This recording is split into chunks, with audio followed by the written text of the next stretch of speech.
Conseil des ministres s'est réuni ce mercredi 4 mars 2020 sous la présidence de M. Patrice Talon, président de la République, chef de l'État, chef du gouvernement. Les décisions ci-après ont été prises.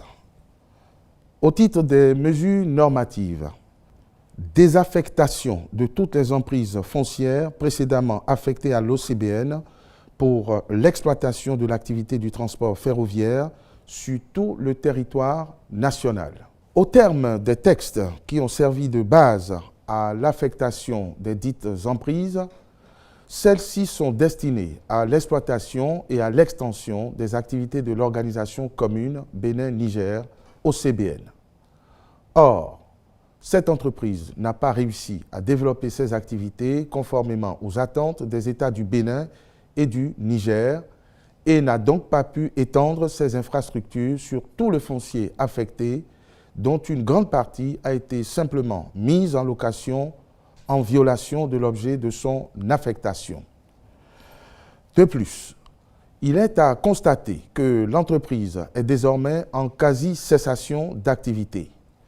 Il s'ensuit que le foncier mis à disposition mais non concerné par l'activité résiduelle de l'entreprise doit être considéré hors de l'objet social. Par ailleurs, il est nécessaire de rappeler que les immeubles en question proviennent essentiellement du morcellement de plusieurs titres fonciers inscrits au nom de l'État béninois. C'est pourquoi, afin de préserver le domaine public de l'État, le Conseil a décidé de procéder à leur désaffectation conformément à la loi. Cette opération ne concerne pas les portions actuellement exploitées dans le cadre de l'objet social de l'OCBN.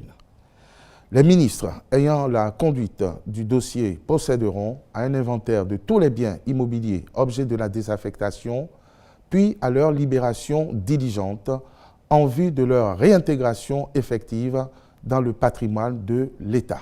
Au titre des communications, mesures urgentes de prévention, de préparation et de riposte contre l'épidémie due au Covid-19. Depuis la survenue de cette épidémie, le gouvernement a pris des mesures diligentes visant à prévenir son apparition dans notre pays et à en assurer une bonne gestion le cas échéant. Mais sa progression au niveau mondial a amené l'Organisation mondiale de la santé à en faire une urgence de santé publique de portée internationale. Compte tenu de cette évolution critique et des cas de contamination enregistrés dans certains pays ouest-africains, le Conseil des ministres a approuvé les mesures urgentes de prévention, de préparation et de riposte préconisées par le ministère de la Santé. Celles-ci concernent, entre autres, le renforcement de la surveillance sanitaire à tous les points d'entrée de notre pays, notamment à l'aéroport et au port de Cotonou. La prescription systématique de l'auto-isolement pour les voyageurs en provenance des pays touchés ou à risque. La restriction des voyages non indispensables vers les pays touchés ou à risque. L'organisation des campagnes d'information et de sensibilisation dans les communes, ainsi que dans les établissements scolaires et universitaires. L'aménagement de sites d'isolement et de prise en charge dans tous les départements. La mise en place d'une ligne verte pour informer, conseiller et orienter les populations. La recommandation d'éviter les poignées de main et les accolades. Pour assurer la mise en œuvre cohérente et efficiente de ces mesures, un plan de contingence décliné en actions à court, moyen et long terme a été élaboré. Les ministres, membres du comité de crise, veilleront à son application rigoureuse.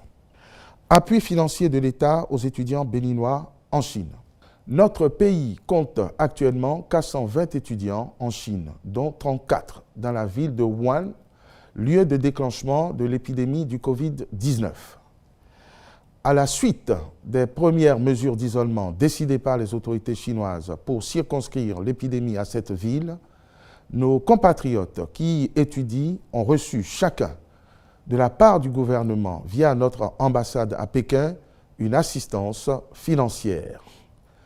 La situation ne s'étant pas encore normalisée et tenant compte de l'extension des mesures d'isolement à tous les campus universitaires du pays, le Conseil a décidé d'étendre cette assistance de l'État à toute la communauté estudiantine béninoise en Chine. À cet effet, il sera octroyé une assistance financière à tous les étudiants béninois recensés sur le territoire chinois. Les montants alloués leur permettront notamment de satisfaire leurs besoins urgents d'achat de kits de protection et de faire face au renchérissement du coût de vie en raison de l'épidémie. Le ministre des Affaires étrangères et de la coopération est instruit à l'effet de sensibiliser les bénéficiaires au respect strict des mesures d'urgence et des consignes édictées par les autorités chinoises pour limiter la propagation du virus. Au titre des rencontres et manifestations internationales, le Conseil a autorisé la participation du Bénin aux réunions de la 47e session du Conseil des ministres des Affaires étrangères de l'Organisation de la coopération islamique à Djeddah en Arabie Saoudite et à Niamey au Niger en avril 2020. Au 3e regroupement des équipes nationales du programme d'analyse des systèmes éducatifs de la COFENEM, PASEC, du 9 au 13 mars 2020 à Saly, au Sénégal. Au titre des mesures individuelles, au ministère des Petites et Moyennes Entreprises et de la Promotion de l'Emploi, M. Mwimpabo Toumoudagou est nommé directeur de la programmation et de la prospective sur proposition du ministre. Je vous remercie.